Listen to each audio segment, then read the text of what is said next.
Guys welcome back to my vlog. അപ്പോൾ നമ്മളിന്ന് ഇവിടെ ഒരു ഐസ്ക്രീം കഴിക്കുകയാണ്. അപ്പോൾ നമ്മളിവിടെ ഒരു വിരുന്നിനാണ് വന്നേക്കുന്നത്. ഇത് വൈക്കത്തം കണ്ടുമാണ്. അപ്പം ഇവിടെ ഇത് ഐസ്ക്രീം കഴിക്കുമായിരുന്നു. അപ്പം ഞാൻ കഴിച്ചു നല്ല ടേസ്റ്റ് ഉണ്ടായിരുന്നു. പക്ഷേ അടുത്തിരിക്കുന്നവരൊക്കെ കഴിക്കുമ്പോൾ നമുക്ക് അവിടുന്ന് എന്താണ്ടൊരു വായുനാറ്റമൊക്കെ വരും. അപ്പോൾ അതാ ഐസ്ക്രീം ഞാൻ പകുതിയാക്കി പിന്നെയും കഴിച്ച് ബാക്കി ഫുള്ളും തീർത്തു. പിന്നെ ഒരു സ്പൂൺ കോരി ഫുള്ള് തീർത്തു.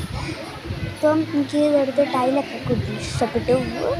ടൈൽ ഇഷ്ടപ്പെട്ടു. ഐസ്ക്രീം പാത്രം ഇപ്പോൾ കാണാൻ പറ്റി. ടൈലൊക്കെ കൊള്ളാം. പാട്ടൊക്കെ പഠിക്കാൻ നല്ല രസമാണ്. പിന്നെ അത് ഇവിടുത്തെ ഈ ഒരു ചെടിയുടെ ഒരു ഇത് നല്ല ഭംഗി ഉണ്ടായിരുന്നു. യമ്മി നല്ല. But I have a bye. See you. Bye.